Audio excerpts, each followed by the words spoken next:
Want to speak real Filipino from your first lesson? Sign up for your free lifetime account at filipinopod101.com. Hello guys and welcome to Filipino Top Words.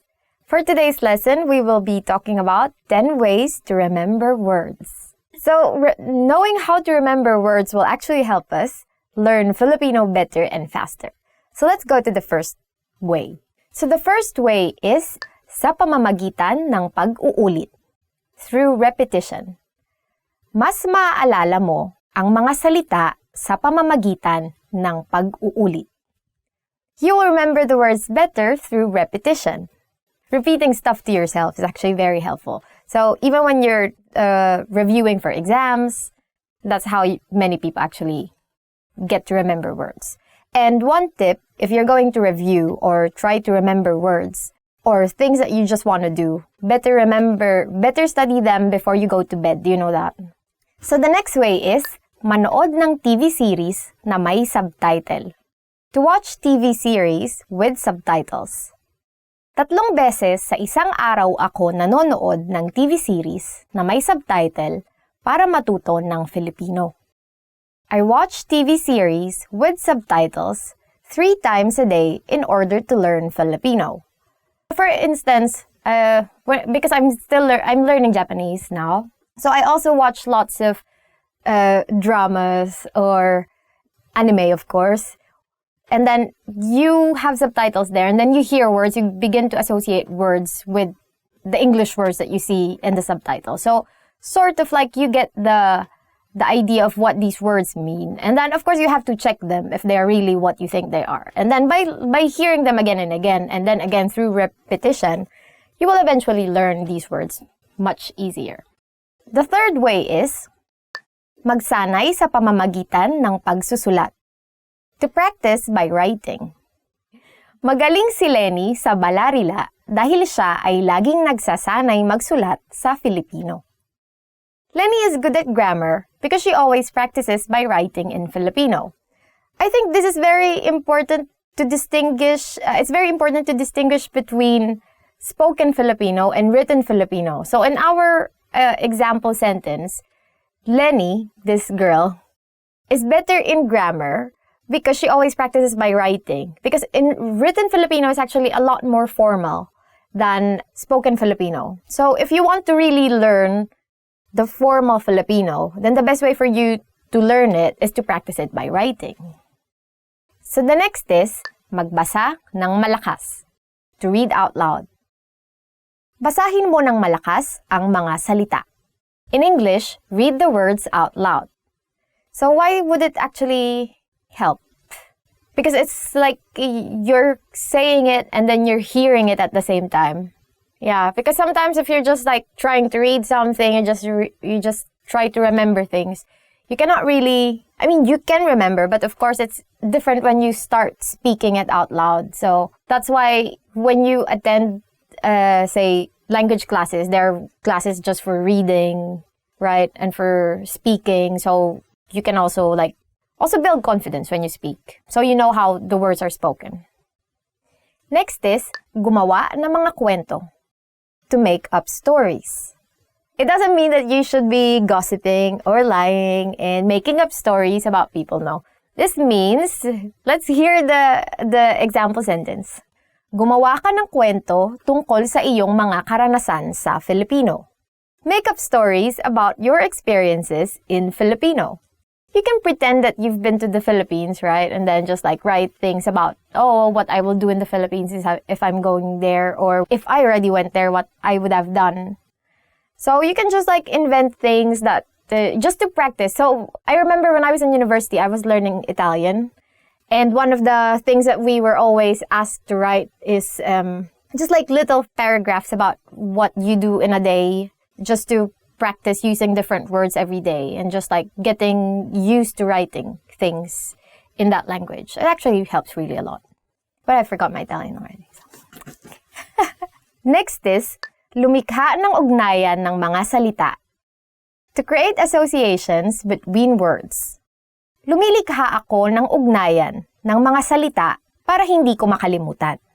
I create associations of words in order not to forget them.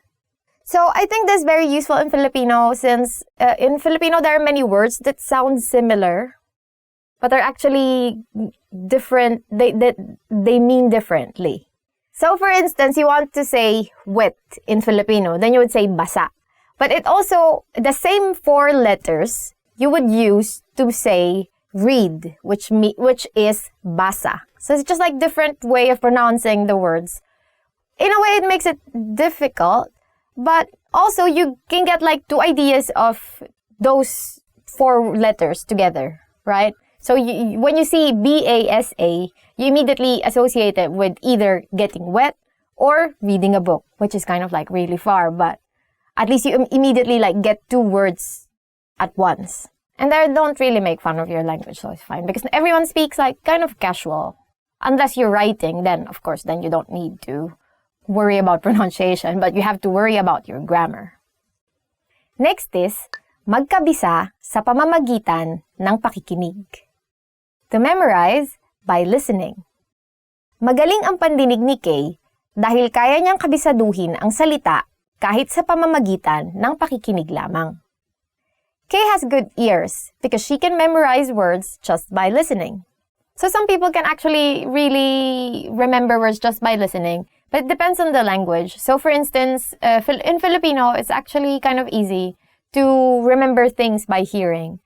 But say you're learning Chinese or Japanese, right? Then just by hearing, you cannot really easily remember the meaning of the words unless you also check the meaning of how it's written. So, but in Filipino, it's kind of easier to really understand the meaning of words just by listening, and especially by understanding the context.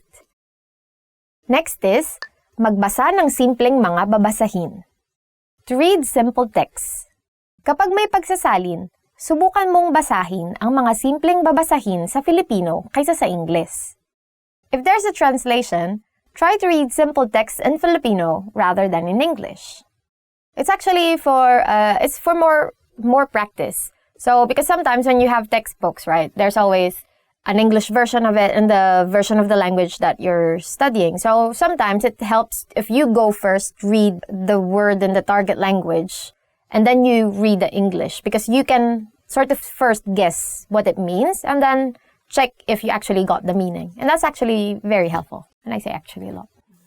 Next is, makinig ng kanta na may lyrics. To listen to songs with lyrics. Maraming magagandang kantang Filipino na may lyrics na mapapakinggan sa YouTube. There are a lot of nice songs with lyrics in Filipino that you can listen to on YouTube. Why there are so many songs with lyrics in Filipino? Because Filipinos like to do karaoke. Or in Filipino, videoke. Actually, that's how we say it, videoke. Videoke.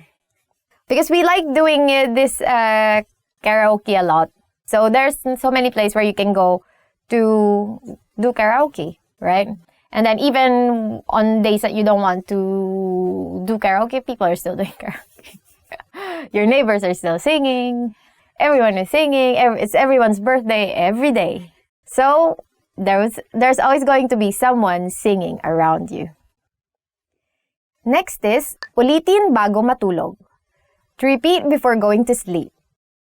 Ulitin mo bago matulog ang mga salitang natutunan mo. Repeat the words you've learned before going to sleep. This is actually very, very helpful because now I'm learning how to bike. I was gifted a bike for my birthday because I was told that I need to learn a new skill. And then every evening I actually practice it. And then one of my friends said, you should study something or practice something before going to bed. And then after you practice this, don't do anything anymore. So don't look at your phone, don't read anything. If you want this information to be retained in your mind and in your body, if it's like an activity. So actually, learning how to bike every evening helped me a lot. So now I can bike. So that's it for today's lesson, and hope you learned something new. So what are your ways of learning words? If there is anything that we didn't say but you actually use and is very helpful for you, don't forget to comment them down below and like and subscribe to our channel. And if you want to learn more Filipino, visit filipinopod101.com. Hanggang sa muli! See you in the next lesson!